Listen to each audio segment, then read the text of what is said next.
नमस्कार, आप देख रहे हैं प्रदेश का नंबर 1 और सबसे भरोसेमंद news channel India news Haryana और मैं हूं आपके साथ आयुष चित्रांश। अवैध खनन को रोकने के लिए सरकार सख्त है और आए दिन आप देखते हैं कि इस पर कार्रवाई भी की जा रही है, लेकिन फिर भी खनन माफिया ऐसे हैं कि बेखौफ नजर आते हैं। इसका अंदाजा सोहना में हुई वारदात से भी आप लगा सकते हैं। दरअसल यहां पर माइनिंग विभाग की टीम को गांव सांचौली में अवैध तरीके से मिट्टी उठाने की शिकायत मिली। अब माइनिंग विभाग की टीम मौके पर पहुंची है, जहां पर एक जेसीबी के जरिए खनन किया जा रहा था। टीम ने जेसीबी को अपने कब्जे में लिया, लेकिन कुछ ही देर में करीब 1 दर्जन से अधिक युवक मोटरसाइकिलों पर सवार होकर के पहुंचे और अधिकारियों के ऊपर ही हमला बोल दिया। आरोपी जेसीबी को छुड़ा करके ले गए और इस हमले में माइनिंग टीम अधिकारियों को चोटें भी आईं। एक अधिकारी का इसमें हाथ भी तोड़ दिया गया। आपको बता दें कि सोहना ही नहीं, यमुना से सटे इलाके चाहे घरौंडा हो, सोनीपत हो, कई जगह पर अवैध खनन की शिकायतें मिल रही हैं, लेकिन ये कार्रवाई जो की जा रही है उसके बावजूद भी ये क्यों नहीं रुक रही हैं, ये सवाल अहम है। अब ये तस्वीरें हम आपको सोहना की दिखा रहे हैं, जहां पर आप देख सकते हैं कि जो खनन माफिया हैं वो किस तरह से बेखौफ यहां पर आपको नजर आ रहे होंगे, क्योंकि जो टीम पहुंची कार्रवाई करने के लिए उसके ऊपर ही हमला कर दिया गया।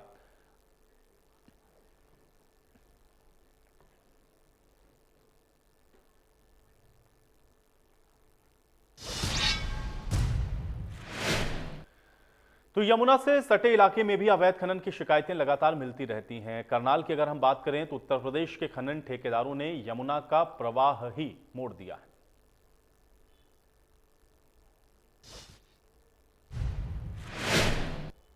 करनाल जिले में हरियाणा उत्तर प्रदेश सीमा को लेकर विवाद चल रहा है। अभी तक ये निर्धारण नहीं हो पाया है कि हरियाणा की सीमा कहाँ है और यूपी की सीमा कहाँ है, क्योंकि करीब 200 एकड़ जमीन ऐसी है जो अभी तक विवादित बताई जा रही है। इसी के चलते गांव लालूपुरा के किसान भी कई बार शिकायत कर चुके हैं और इसी सीमा विवाद के चलते आरोप है कि यूपी के खनन ठेकेदारों ने जबरन तरीके से हरियाणा के किसानों की जमीन भी खोद ली है। यही वो इलाका है जहां पर यमुना नदी में उत्तर प्रदेश की तरफ से खनन किया जा रहा। तस्वीरों में देख सकते हैं कि इस पानी के बहाव की दूसरी तरफ जो यूपी के खनन ठेकेदार हैं वो यमुना नदी से रेत निकालने का काम कर रहे हैं, लेकिन इसी पानी के बहाव के दूसरी तरफ हरियाणा के किसानों की भी जमीनें हैं। लालूपुरा गांव के किसानों का आरोप रहा है कि यूपी के खनन ठेकेदारों ने जबरन तरीके से उनकी करीब 20 एकड़ जमीन से रेत निकालकर बेच दिया है। ये रेत की कीमत करीब 10 से 12 करोड़ रुपए बताई जा रही है। हालांकि मामला संज्ञान में आने के बाद जिला प्रशासन की तरफ से इस मामले की जांच के लिए टीम भी भेजी गई, लेकिन अभी तक कोई कार्रवाई नहीं हुई है, क्योंकि मामला जो है उसमें सीमा विवाद का पेंच फंसा हुआ है। अभी तक सीमा का निर्धारण नहीं हुआ है दोनों प्रदेशों की। यही वजह है कि किसानों की शिकायत के बावजूद भी अभी भी कोई कार्रवाई नहीं हुई है। इसका एक दूसरा पहलू और भी है, क्योंकि यमुना क्षेत्र में अभी करनाल जिले में कोई भी सरकार की द्वारा स्वीकृत की गई रेत की माइन नहीं चल रही। तो ऐसे में अब इस क्षेत्र में रेत की अवैध जो माइनिंग है उसने भी जोर पकड़ लिया है। यमुना क्षेत्र से लगते कई गांवों में, जिनमें हम बात करें मुंडोगढ़ी, सदरपुर, बल्हेड़ा, ऐसे इलाके हैं जहां देर सवेर रात के समय रेत की अवैध माइनिंग यमुना क्षेत्र से होती है और ये लगातार जो है वो बढ़ रहा है काम, क्योंकि रेत की डिमांड है लेकिन यहाँ कोई माइन नहीं है। ऐसे में जो लोग रात को रेत निकालते हैं और बेच देते हैं, ये काम अब तेजी पकड़ रहा है। इसके साथ साथ हम बात करें कि जिस तरह से यूपी के जो ठेकेदार हैं वो उधर माइन चला रहे हैं, उन्होंने गलत तरीके से यमुना नदी के बहाव को भी परिवर्तित किया है। आप देख सकते हैं कि हरियाणा की तरफ जो है ये यमुना नदी के पानी का बहाव बहुत ज़्यादा है, बजाय उत्तर प्रदेश की तरफ से जो खनन ठेकेदार हैं वो पानी के बहाव को मोड़ते हैं और यही वजह है कि हरियाणा की तरफ नदी के बहाव का जो दबाव है वो लगातार बढ़ता जा रहा है। अब बात करें अवैध खनन की, क्योंकि हरियाणा के भी कई गांवों में रेत की अवैध माइनिंग हो रही है। इसको लेकर कई गांवों के सरपंच, प्रतिनिधि और आम लोग वो शिकायत भी कर चुके हैं। ऐसी सूचनाएं हैं कि ये प्रशासन तक पहुंची है कि उनके गांवों में रात के समय रेत की अवैध माइनिंग यमुना में होती है, लेकिन अभी तक इस मामले में भी कोई एक्शन नहीं लिया गया। तो एक बार फिर हम अब बता दें कि एक तरफ हरियाणा उत्तर प्रदेश की सीमा का विवाद है और दूसरी तरफ यमुना से हो रहा अवैध खनन। ये दोनों ही मामले हैं जो करनाल जिले में एक बड़ी चुनौती बने हुए हैं। करनाल से महेंद्र सिंह, इंडिया न्यूज हरियाणा। तो करनाल की ये रिपोर्ट आपने देखी, लेकिन सिर्फ ये करनाल में ही नहीं, अलग अलग जगहों पर भी आप देख रहे हैं, क्योंकि जो खनन के कार्य में लगे हुए लोग हैं, जो माफिया हैं, वो किस तरह से बेखौफ हैं उसका अंदाजा आप लगा सकते हैं। क्योंकि सोना हो या करनाल हो या फिर यमुना से सटे हुए तमाम इलाके, आए दिन आप देखते हैं किस तरह से ये जो खनन से संबंधित खबरें हैं वो आती रहती हैं। हालांकि इस पर विभाग भी कार्रवाई करता है, सरकार भी लगातार इस पर सख्त है, लेकिन उसके बावजूद भी इस पर अंकुश लग क्यों नहीं पा रहा है, या फिर ये हौसले इस कदर बुलंद अगर क्यों हैं कि माफिया खुद आएं और टीम के ऊपर हमला करने लगें, जो जेसीबी जब्त की गई हो उसको छुड़ा कर लेकर चले जाएं। ये तमाम ऐसे सवाल हैं जो कि इस बात को कहीं ना कहीं खड़ा करते हैं कि आखिर ये जो खनन माफिया हैं, इनके मन में कानून का खौफ क्यों नहीं है, ये डर क्यों नहीं है, ये बेखौफ क्यों नजर आ रहे हैं। अब सोना में जिस तरह की घटना घटी है, जाहिर है कि उसके बाद ये सवाल उठने लाजमी है, क्योंकि कार्रवाई करने गई टीम के ऊपर ही अगर खनन माफिया इस तरह से हमला करते रहेंगे तो फिर ये कार्रवाई कैसे हो पाएगी ग्राउंड के ऊपर, और कैसे ये जो अवैध माइनिंग हो रही है, जो खनन हो रहे हैं, उस पर अंकुश लगेगा, ये बड़ा सवाल है। क्योंकि इससे न सिर्फ पर्यावरण को नुकसान हो रहा है, बल्कि राजस्व के तौर पर भी आप देखें तो सरकार को भी इसका नुकसान होता है। लेकिन उसके बावजूद भी जब अधिकारी कार्रवाई करने जाते हैं तो कैसे बेखौफ ये खनन माफिया टीम के ऊपर ही हमला करना शुरू कर देते हैं, ये बहुत बड़ा एक सवाल है। और इस पर कैसे अंकुश लगाया जाएगा, कैसे इन खनन माफियाओं पर नकेल कसी जाएगी, ये सबसे अहम है। तो सोना की ये तस्वीरें हम आपको दिखा रहे हैं, करनाल की आपने भी एक रिपोर्ट देखी, और इसी तरह से तमाम आप देखते हैं कि जो खबरें हैं खनन से संबंधित लगातार सामने आती रहती हैं। उन खबरों को भी, उन जानकारियों को भी हम आप तक लगातार पहुंचाते हैं। लेकिन कार्रवाई के बावजूद भी अगर खनन माफिया इस तरह से एक्टिव हैं या उनके हौसले अगर इस तरह से बुलंद हैं, तो फिर कैसे इस पर अंकुश लगाएंगे, ये अहम सवाल है।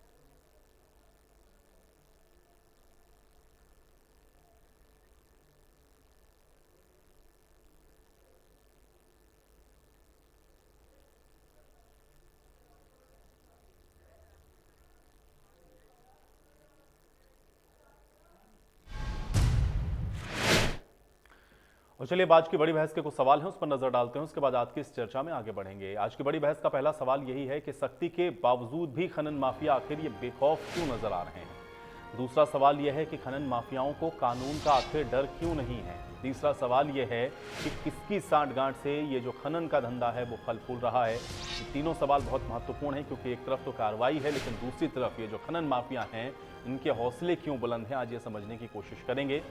और लगातार हो रही इस कार्रवाई के बीच में आप देख रहे हैं, लगातार ये जो कार्रवाई की जा रही है उसके बावजूद भी अंकुश नहीं लग पा रहा है खनन माफियाओं पर। तो कार्रवाई लगातार जारी है, लेकिन उसके बाद भी आप देख रहे हैं कि किस तरीके से खनन माफिया लगातार खनन का काम कर रहे हैं। प्रदेश के अंदर उनके हौसले बुलंद हैं, और जो कार्रवाई करने के लिए टीम पहुंच रही है उनके ऊपर हमला कर देते हैं। इतनी सख्ती होने के बावजूद भी अगर खनन माफिया लगातार इस तरह की गतिविधियों में संलिप्त हैं, तो ये सवाल उठने लाजमी है कि आखिर कानून का खौफ क्यों नहीं है, इन पर अंकुश कैसे लगेगा। और एक सबसे अहम बात जो इसके साथ जुड़ी होती है, आप हमेशा देखते हैं कि ये सवाल उठता है कि खनन माफिया अगर इस तरह से बेखौफ होकर के खनन कर रहे हैं तो क्या उनको किसी का संरक्षण प्राप्त है, ये भी अपने आप में बहुत महत्वपूर्ण है। तो किसकी सांठगांठ से ये जो पूरा खनन का खेल है वो चल रहा है, और ये नेक्सस कैसे तोड़ा जाएगा, ये भी अपने आप में एक बहुत बड़ा सवाल है। क्योंकि जब तक इस पूरे तंत्र को नहीं तोड़ेंगे तब तक ये इसी तरह से इन गतिविधियों में शामिल रहेंगे। तो अब कैसे इस पर अंकुश लगाकर कार्रवाई की जाएगी, आज इस विषय पर हम चर्चा करेंगे। क्योंकि खनन से न सिर्फ पर्यावरण को नुकसान है, बल्कि राजस्व का भी आप देखते हैं कि नुकसान होता है, और इसीलिए खनन को रोकने के लिए लगातार जो कदम है वो उठाए जाते हैं। लेकिन उसके बावजूद भी आप देख रहे हैं कि अपराधियों के जो हौसले हैं वो बुलंद नजर आ रहे हैं। और चलिए इसी के साथ चर्चा की शुरुआत करेंगे। दो मेहमान मेरे साथ जुड़े हैं, पहले उनका परिचय आपके साथ करवा देते हैं, उसके बाद आज की चर्चा में आगे बढ़ेंगे। हमारे साथ उमेश भाटी जी जुड़ रहे हैं, जननायक जनता पार्टी के प्रवक्ता हैं। उमेश जी, बहुत स्वागत है आपका चर्चा में। ओंकार सिंह जी हमारे साथ जुड़ रहे हैं, इंडियन नेशनल लोक दल के प्रवक्ता हैं। ओंकार सिंह जी, आपका भी स्वागत। और रणवीर शर्मा हमारे साथ जुड़े हुए हैं, पूर्व आईजी हैं। रणवीर शर्मा जी, आपका भी स्वागत है। रणवीर जी, आज चर्चा की शुरुआत में आपसे करना चाहूंगा। मुझे लगता है कि आप इसको सबसे बेहतर बता सकते हैं, क्योंकि उस व्यवस्था के अंदर आप रहे हैं जिनके ऊपर यह जिम्मेदारी होती है कि इसको रोकें। ये जो हम लोग लगातार देखते हैं कि एक तरफ तो कार्रवाई होती है, जगह जगह हम लोग देखते हैं कि रेड भी होती है, माइनिंग अधिकारी भी पहुंचते हैं कि इसको रोकने की कोशिश भी करते हैं, लेकिन उसके बावजूद एक तो रिपीटिशन मोड में हमको दिखता है कि वो जो माइनिंग में लगे हुए लोग हैं वो दोबारा से वहां माइनिंग शुरू कर देते हैं। और दूसरा ये है कि जो कार्रवाई करने के लिए लोग पहुंच रहे हैं उनकी टीम के ऊपर या उन अधिकारियों को भी निशाना बनाना शुरू कर देते हैं। ये हौसला कहां से आता है इन माइनिंग माफियाओं में, और क्या इसके पीछे के कारण है? रणवीर जी। इनके मुख्य तौर से मैं 3 कारणों पे जोर दूंगा। सबसे पहला कारण है पॉलिटिकल विल। जो भी सरकार पावर में होती है, जो भी पार्टी सरकार में होती है, उसकी पॉलिटिकल विल ये हो कि भी हमने इस अपराध को बंद करना है। ये सबसे भारी कमी है, पॉलिटिकल विल नहीं होती है। नंबर 2, अगर पॉलिटिकल विल नहीं है तो जो डीसीएसपी का हमारा सिस्टम है वो भी एक कमजोर कड़ी हो जाता है। अगला स्टेप होता है, पहले पॉलिटिकल हो गया, दूसरा स्टेप हमारा प्रशासनिक हो गया, आईएएस आईपीएस डीसीएसपी का मोटी भाषा में, और तीसरा सिस्टम है हमारा पॉलिटिकल दलालों का जो सिस्टम है।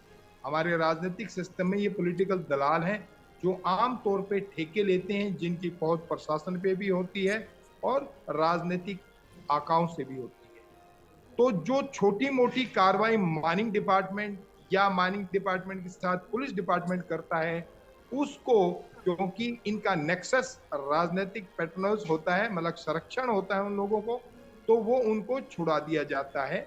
छोटी मोटी जो कार्रवाई होती है उससे कोई फर्क उनको नहीं पड़ता है। तीसरी बात, अगर आप वाकई काम करना चाहते हैं तो इन तीनों कारणों को आपको मद्देनजर रखना पड़ेगा। नंबर 1, सरकार की स्ट्रॉन्ग विल पावर। सीएम के एक इशारे से, एक मैसेज होता है डीसीएसपी को, हर हालत में ये काम बंद होगा, तो वो काम बंद हो जाएगा। नंबर 2 है अकाउंटेबिलिटी। अगर सीएम का या सरकार का ये मैसेज चला गया कि ये काम माइनिंग की जो गुंडागर्दी है ये नहीं होगी, तो वो अकाउंटेबिलिटी फिक्स होगी, डीसी की भी, एसपी की भी और माइनिंग डिपार्टमेंट की। 3 ही डिपार्टमेंट इसमें इन्वॉल्व होते हैं। तीनों की अकाउंटेबिलिटी अगर फिक्स हो जाए तो किसी की मजाल कि वहां पे कोई इस प्रकार की धक्का करे या चोरी चकारी करे। तीसरी बात है, जो दलाल हैं, जो ठेकेदारों के साथ सिस्टम मिलते हुए, वो अपने आकाओं का मंथली सिस्टम है। उन आकाओं को, जो जो उनके आका हैं, वो चाहे प्रशासनिक अधिकारी हैं और चाहे वो राजनीतिक सिस्टम के लोग हैं, उनके साथ उनका मंथली का सिस्टम बंधा हुआ होता है। उसको तोड़ने के लिए पॉलिटिकल विल और प्रशासनिक विल दोनों होनी बहुत जरूरी है, और उनकी अकाउंटेबिलिटी फिक्स करनी जरूरी है।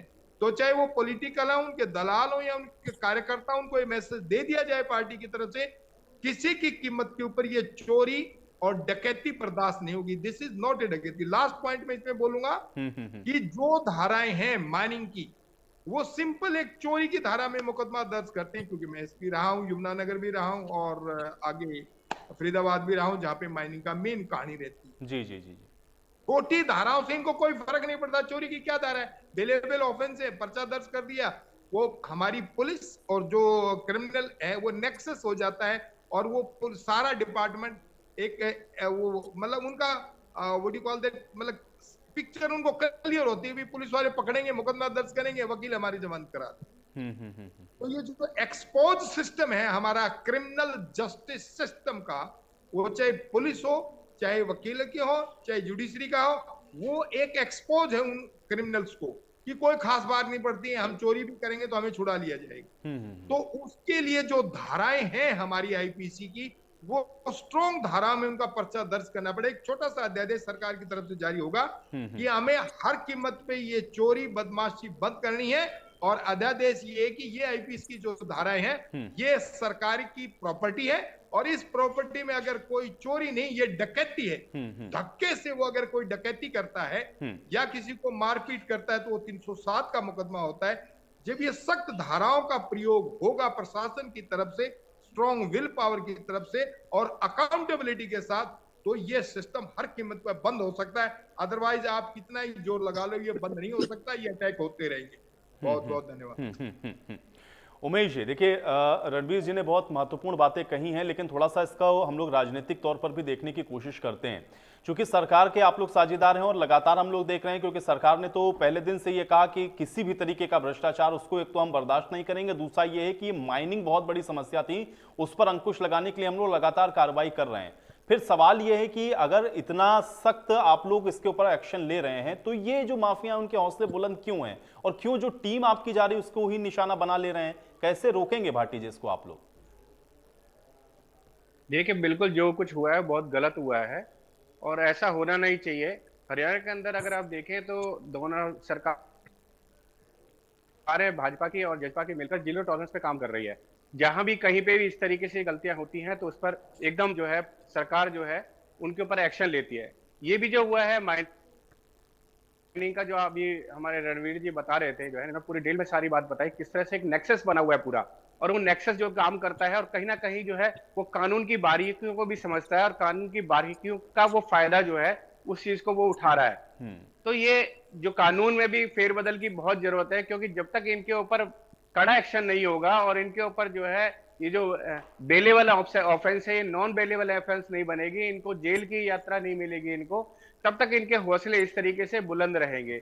लेकिन मैं चाहता हूं कि आपके चैनल के माध्यम से इस बात को हम उठाना चाहते हैं अपनी पार्टी जननायक जनता पार्टी की तरफ से कि ये जो चीजें हो रही है इस पे और जितना कड़ाई से इस पे पालन किया जाए, कड़ाई से इसके ऊपर जो है कार्रवाई की जाए, और कड़ाई से कार्रवाई होगी तो ये चीजें खनन जो माफिया है इसको पूरा नेक्सस को तोड़ना पड़ेगा, क्योंकि नेक्सस जब टूटेगा तभी जाकर कहीं ना तो कहीं नेक्सस कैसे ये टूटेगा, यही तो मुझे नेक्सस समझना को है ना तोड़ना उमेश बहुत जी। देखिए जरूरी है, सरकार उसके के लिए अंदर आप लोग पॉलिटिकल हैं, विल एक पावर बात भी जरूरी है रणवीर जी ने और कही, उसके लिए जो है उमेश जी, पॉलिटिक्स रणवीर जी ने एक के बात साथ कही कि जो है देखिए ना, कहीं अगर ना आपके कहीं अंदर विल मेरा पावर मानना है कि फेलियर जो है पुलिस का भी वहां पे रहा है। उमेश जी, अगर विल पावर है, सरकार की विल पावर है या सरकार की इच्छा शक्ति है तो ये सब टूट सकता है। हमारी सरकार में हिस्सेदारी है। आज अगर भाजपा के प्रवक्ता होते तो शायद, क्योंकि भाजपा के मंत्री हैं वो खाद जो है खनन विभाग के, और भाजपा का ही जो है ना पूरा लॉ एंड ऑर्डर का है, लेकिन आपके चैनल पे अभी मुझे वो दिख नहीं रहे, कहीं भी जो है ना प्रवक्ता नहीं दिख रहे। लेकिन चूंकि हम भी भागीदार हैं सरकार के अंदर,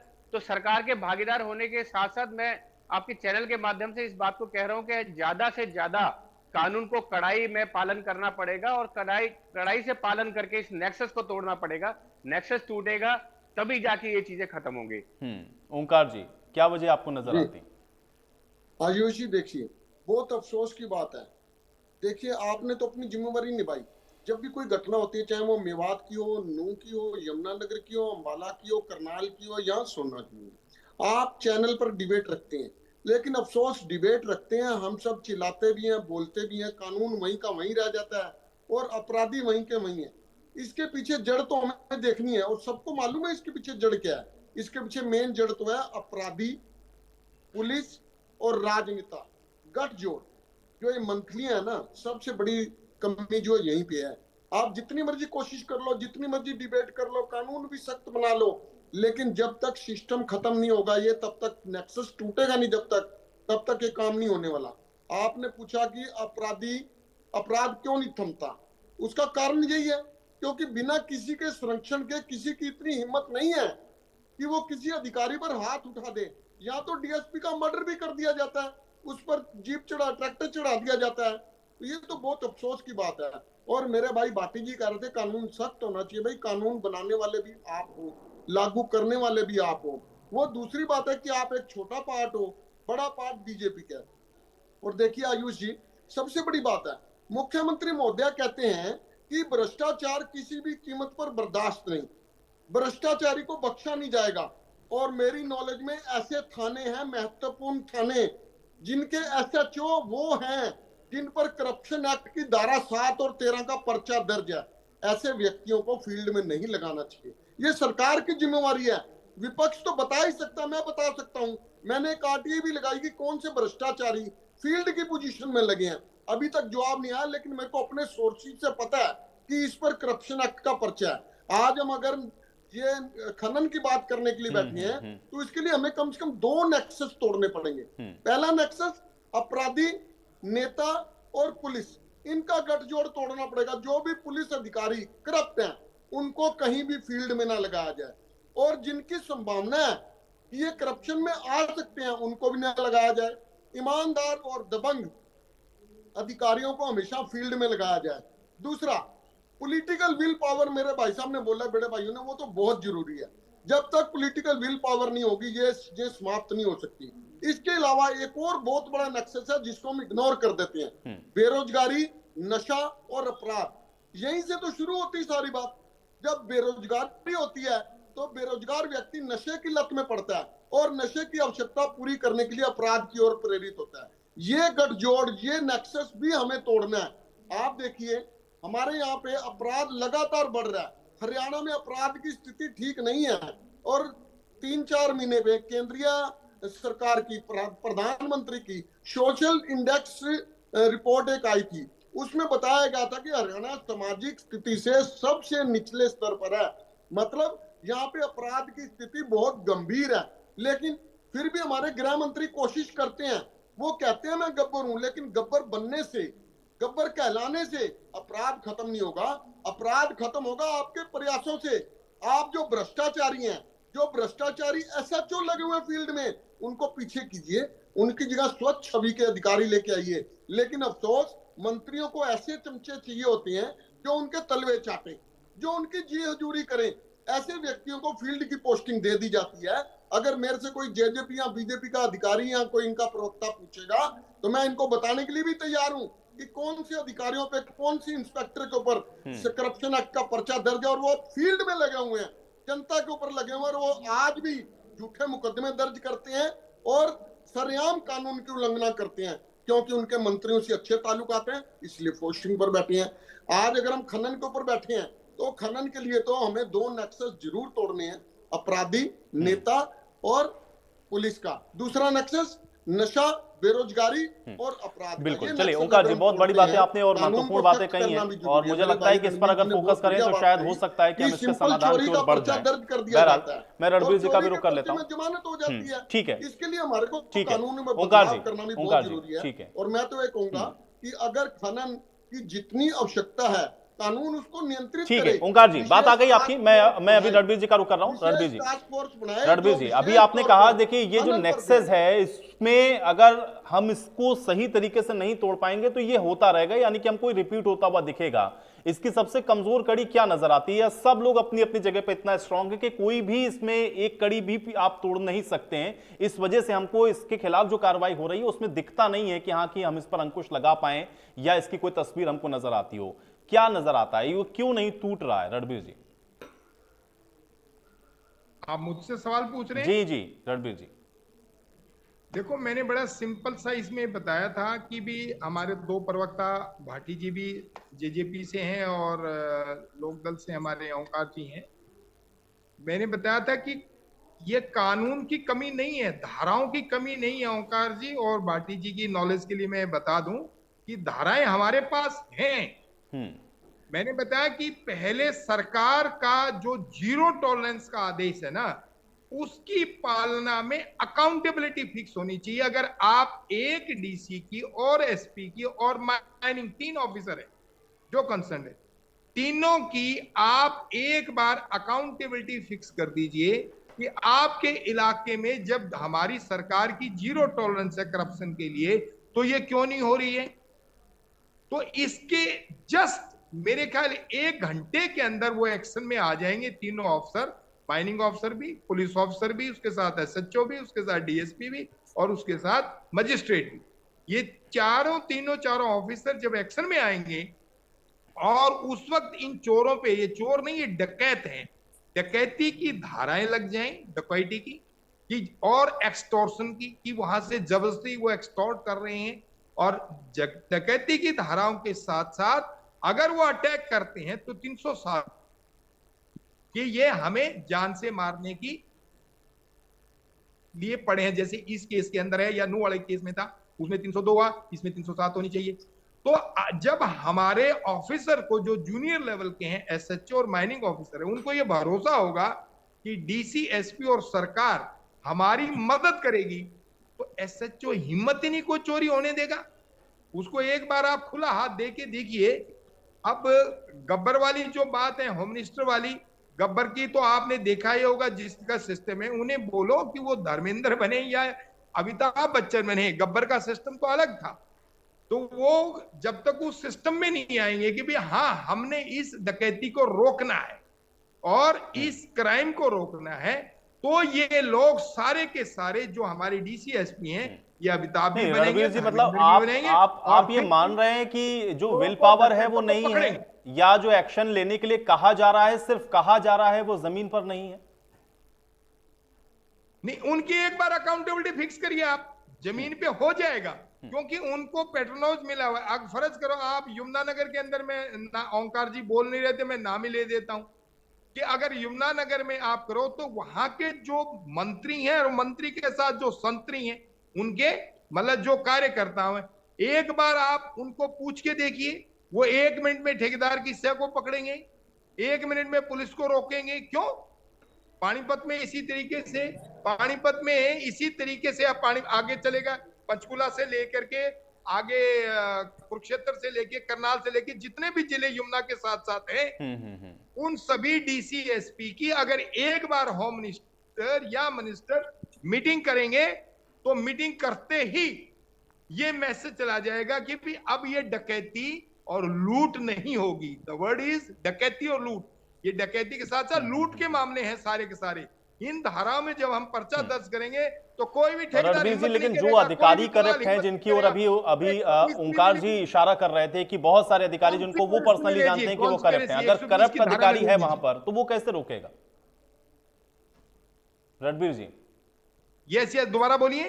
रणवीर जी, मैं ये कह रहा हूं कि जो करप्ट अधिकारी हैं, जिसकी ओर अभी ओंकार जी इशारा कर रहे थे, अगर करप्ट अधिकारी हैं ग्राउंड के ऊपर, तो कैसे रोकेंगे आप? देखो सिंपल सी है, मैंने बताया था जो अधिकारी तीनों हैं, पुलिस, माइनिंग और मजिस्ट्रेट, तीन हो गए ना, डीसी, एसपी और हमारे माइनिंग के जो डिस्ट्रिक्ट एसपी, माइनिंग ऑफिसर है डिस्ट्रिक्ट का, इन तीन के जो जूनियर अधिकारी हैं और सीनियर अधिकारी हैं, इनकी अकाउंटेबिलिटी जिस दिन फिक्स हो जाएगी, उस दिन अपने आप चोरी रुक जाएगी, डकैती रुक जाएगी। इनको कोई फिक्स नहीं करता। ये कहते कि हमने तो नहीं कर, भाई नहीं कराई तो तुम इलाके के मजिस्ट्रेट हो, तुम इलाके के माइनिंग अफसर हो, तुम इलाके के एसएचओ और एसपी हो, तो जिम्मेवारी किसकी होगी? आपकी नहीं तो और किसकी होगी? आप एक बार उसकी जिम्मेवारी फिक्स, एक एसपी डीसी को सस्पेंड करोगे, अगले सारे के सारे दूसरे एसपी डीसी सारे अलर्ट हो जाएंगे। इन तीन को एक बार अकाउंटेबिलिटी फिक्स करिए। एक बार जहां चोरी होती है, जहां डकैती है, इसी केस के अंदर अगर डीसी, एसपी और माइनिंग अफसर तीनों को सस्पेंड कर दो, तो सारी लाइन चली गई, अकाउंटेबिलिटी फिक्स होगी, सरकार की जीरो टॉलरेंस सामने आ गई। तो ये भाटी जी को बोलना चाहिए कि भाई सरकार में आप हिस्सा है तो इनकी जिम्मेवारी फिक्स करिए, और साथ में जो दलाल हैं, वो चाहे ठेकेदार के हो और चाहे हमारी सरकार के पार्टी के लोग हो, उनको धारा 120 में अड़ाइए। जैसे धारा 120 लगेगी, उन्हीं की वजह से ये छोटे मुलाजिम हिम्मत नहीं कर पा रहे, उन्हीं की वजह से ये दलाल और चोर डकैती करते हैं, तो 120 की धारा लगने के बाद उनको भी आंख हो जाएगी। अब सरकार किसी कीमत पर बर्दाश्त नहीं करेगी। जो बहती गंगा में हाथ धो रहे हैं और इन जो ये सिस्टम है, अब हमारी सरकार है तो अब हम नहीं करेंगे तो कब करेंगे? ये वर्ड हटाना पड़ेगा सरकार को जीरो टॉलरेंस में। जब तक ये नहीं हटेगा तो ये डकैतियां, लूट होती रहेंगी, मुलाजिमों पे अटैक होते रहेंगे। मुलाजिम काम करने को तैयार है, बशर्ते उसे सरकार का सीधा हाथ मिले, थपथपी मिले। हाँ भाई काम कर, काम करके दिखा, देखते हैं तेरे को कौन छेड़ेगा। एक बार ये कहे ना सीएम या जो भी अपने होम मिनिस्टर कहते हैं, एक बार ये वर्ड दो उसकी तरफ से आ जाए, पुलिस की डिपार्टमेंट की तरफ से और सीएम के डिपार्टमेंट की तरफ से, चीफ सेक्रेटरी और डीजी को बुला के बात बोल दे कि आपको खुला हाथ है, आप इस डकैती को बंद कराइए, चोरी मत बोलिए। चोरी के वर्ड में हम फंस जाते हैं। चोरी नहीं है, ये डकैती है, सरकार की प्रॉपर्टी है, वहां से लूट हो रही है, लाखों करोड़ों रुपए की लूट हो रही है, उसे बंद कराना है। ठीक है उमेश जी, आप ये कह रहे हैं कि भाई बीजेपी के प्रवक्ता नहीं है लेकिन सरकार के तो भागीदार आप भी हैं, तो आप ये मान रहे हैं कि इसका जवाब तो बीजेपी को ही देना चाहिए, जननायक जनता पार्टी का इससे कोई लेना देना नहीं है? इसका मतलब कहीं कमी है इसके अंदर? नहीं, देखिए रणवीर, देखिए आयुष जी, आप एक बात को समझिए। मैंने जो बात रखी थी कि बीजेपी के प्रवक्ता को होना बहुत जरूरी है, क्योंकि बीजेपी के मंत्री हैं और सारा कानून व्यवस्था जो है बीजेपी के हाथ में है। लेकिन उसके बावजूद भी मैं आपके चैनल के माध्यम से, जो रणवीर जी ने बात की, अकाउंटेबिलिटी फिक्स होनी बहुत जरूरी है। और अकाउंटेबिलिटी अगर फिक्स होती है तो इस तरीके की जो डकैती है इसको रोका जा सकता है। लेकिन जो जो अभी जो पोजीशन हुई, जिस तरीके से पुलिस पे हमला हुआ, जिस तरीके से जो वहां पर ये जो डकैत थे इन्होंने जो कार्रवाई की, उनके खिलाफ में अगर इसमें कोई भी अगर फंसता है, चाहे पुलिस वाला फंसता है या किसी तरीके से भी कोई भी अगर इसके अंदर पकड़ा जाता है, तो उस पर कानूनन कार्रवाई की जाएगी। और ऐसी कार्रवाई की जाएगी जिसके आने वाले समय में और लोगों को भी आंखें हो कि अगर ये डकैती करते हैं तो इनके साथ में भी इस तरीके की कार्रवाई हो सकती है। क्योंकि कार्रवाई होगी तभी इनको आंख होगा। लेकिन ये जो नेक्सस है, ये इतना जबरदस्त नेक्सस बना हुआ है, ये कोई ऐसा नहीं है कि ये अभी पिछले 2 साल का नेक्सस है या 4 साल का नेक्सस है।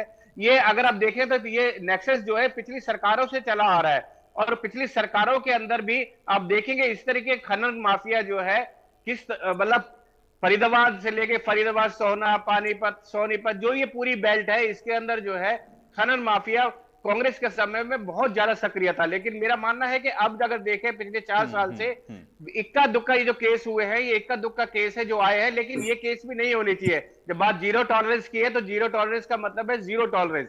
ये केस भी नहीं होने चाहिए। और हम आपके चैनल के माध्यम से, चाहे हमारी हिस्सेदारी थोड़ी सी है सरकार के अंदर, लेकिन फिर भी हम सरकार के साथ मिलकर हम पूरी कोशिश करेंगे कि ये इस तरीके के जो हालात है इनको बदला जाए।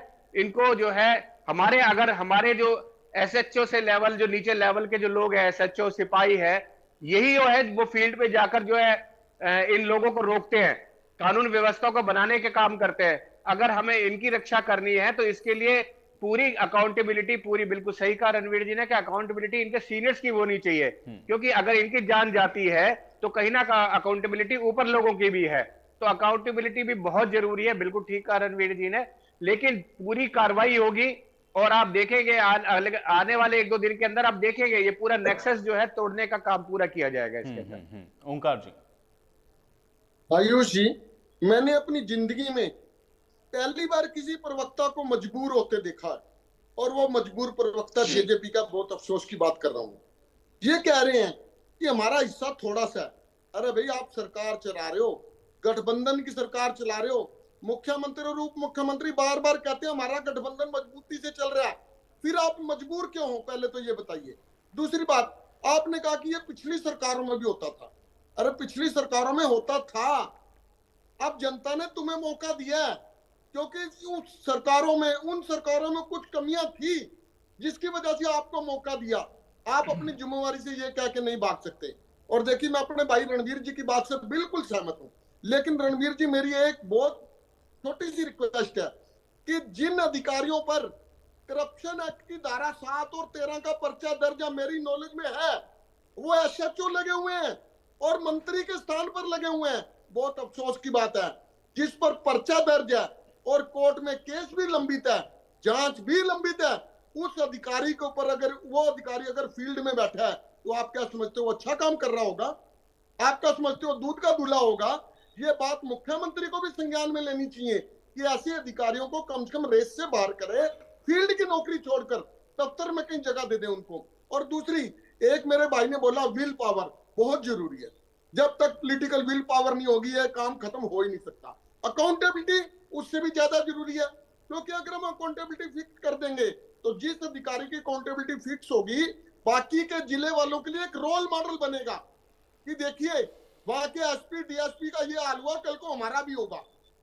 ये बहुत जरूरी बात है, अकाउंटेबिलिटी। तीसरी बात पे मैं आता हूँ नेक्सस। ये नेक्सस तोड़ना भी जरूरी है, क्योंकि बिना राजनीतिक संरक्षण के किसी की इतनी हिम्मत नहीं हो सकती कि पुलिस पर हाथ उठा दे, एक पुलिस अधिकारी के ऊपर ट्रैक्टर चढ़ा दे। मैं नहीं मानता ये हो सकती है। नेक्सस तोड़ना भी जरूरी है। उससे भी जरूरी बात है सख्त प्रावधान।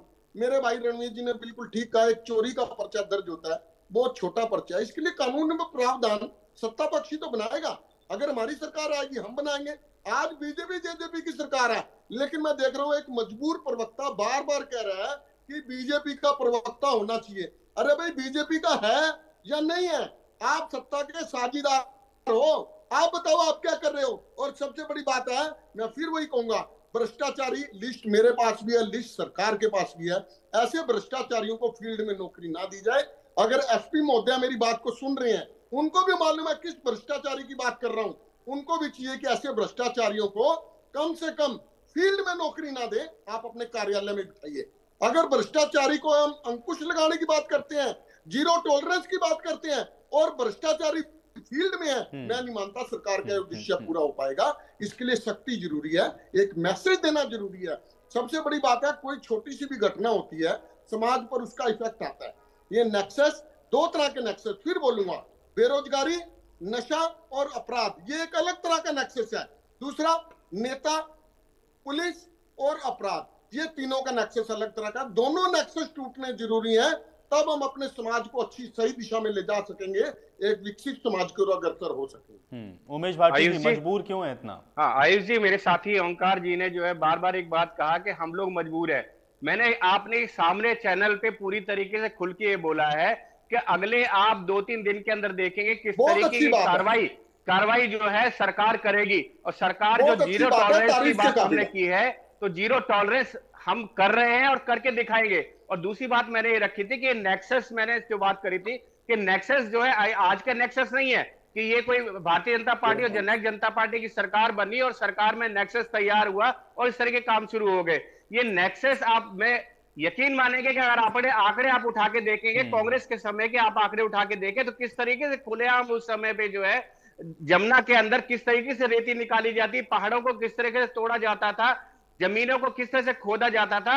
आपको आप आंकड़ों में देखेंगे तो आंकड़ों में आप, लेकिन अगर आप देखेंगे भाजपा और जजपा की सरकार जब से बनी है तो हमारे जो जीरो ओंकार जी, मैंने आपको मैंने सुना पूरा, सुन लीजिए। नहीं ठीक है ओंकार जी, लेकिन उन्होंने आपको सुना, अभी आप उनको भी सुन लीजिए। आप सुन लीजिए, आज तो 3 ही प्रवक्ता है।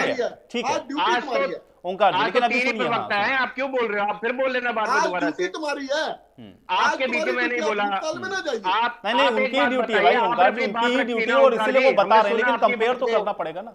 आपने 2-3 बार बोला कि मजबूर है प्रवक्ता, मैं उसी समय आपको टोक सकता था, उसी समय बोलता, लेकिन मैं नहीं बोला, अपने समय पर बोल रहा हूँ। मेरी बात को भी सुनिए आप, ठीक है ना? लेकिन भूतकाल में ना जाइए। आज आप मुझे बताइए, आप आंकड़े उठा के देखिए, रणवीर जी भी यहाँ बैठे हुए हैं। अगर आप देखेंगे, आप जब से भाजपा जजपा की सरकार बनी है, आप खनन के आप देखेंगे, खनन पे पूरी तरीके से जो है ना, आप देखेंगे पूरा कंट्रोल खनन पे किया गया है। लेकिन हाँ, इक्का दुक्का, मैंने आपके चैनल पे मान रहा हूं, कहा इक्का दुक्का चीजें हुई है, लेकिन इसको भी रोकना पड़ेगा।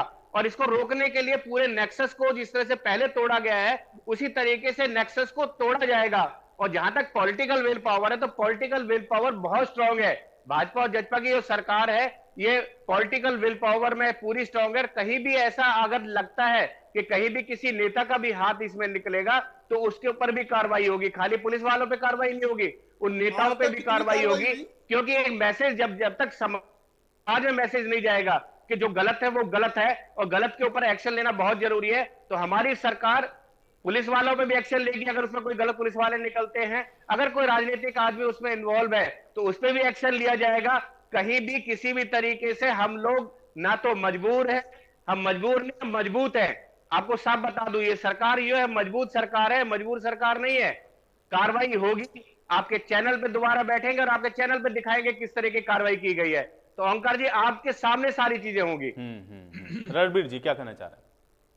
मैं ये कहना चाहता हूं कि जो प्रवक्ता अभी 2 बैठे हैं हमारे, चाहे वो लोकदल के हैं और चाहे वो अभी भाटी जी जेजेपी वाले हैं, इन दोनों भाइयों को मैं ये कह रहा हूं कि अगर आपकी पॉलिटिकल विल है, आपकी पॉलिटिकल विल है कि भी हम जीरो टॉलरेंस करप्शन को बर्दाश्त नहीं करेंगे, डकैतियों को बर्दाश्त नहीं करेंगे, तो जो पंचकुला से लेकर के फरीदाबाद तक के जितने एमएलए और मंत्री हैं, सीएम साहब और इनके होम मिनिस्टर जी एक बार क्लास ले ले चीफ सेक्रेटरी और डीजी के साथ, तो डीजी साहब एक एक चीज और इनके आईजी एक एक चीज बताएंगे कि कहां पे नेक्सस किस किस पॉलिटिकल सिस्टम से जुड़ा हुआ है।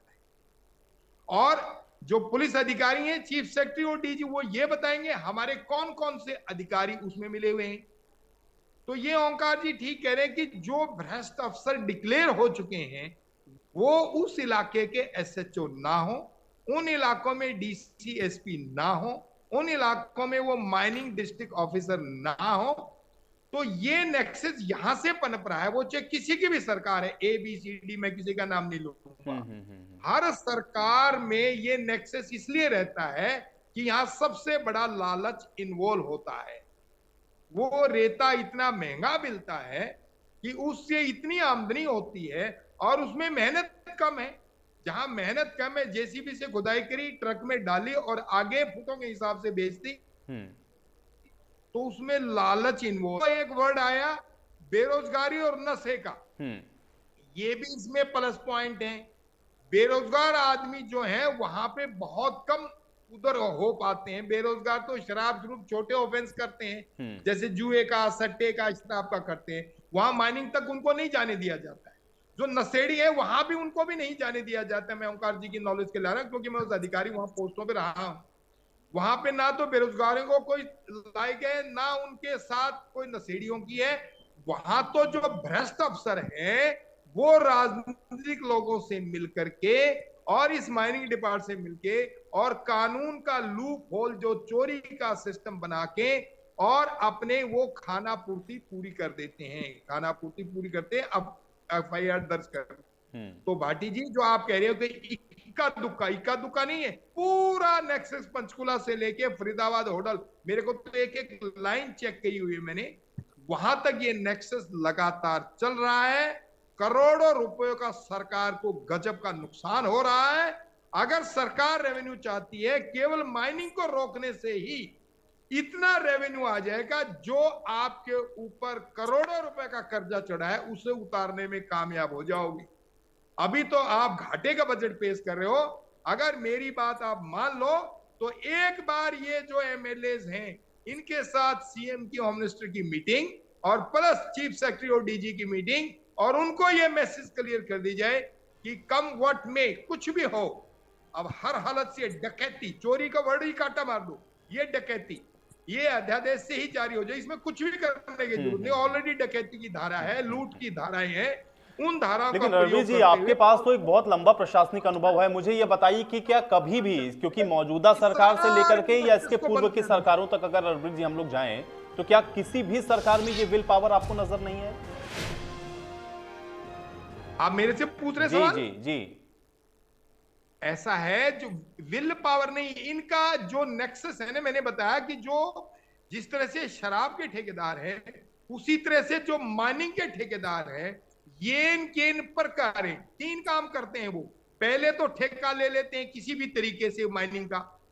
दूसरा इसका है कि जो वहां प्राइवेट जमीन वाले लोग हैं, वो ठेका तो केवल कागजों में होता है। प्राइवेट जो लोग जिनकी जमीनें हैं, उनको वो धक्के से उस ठेके के अंदर शामिल करके वहां से वो डकैती करते हैं। वो किसान रोता रहता है, वो गरीब रोता रहता है, वो सरपंच भी रोता है, लेकिन उसकी कोई पैरवी नहीं हो पा रही, क्योंकि उनका मंथली सिस्टम नीचे से लेके चौकी इंचार्ज से लेकर के, माइनिंग के चौकी से लेकर के ऊपर तक राजनीतिक सिस्टम बना हुआ होता है।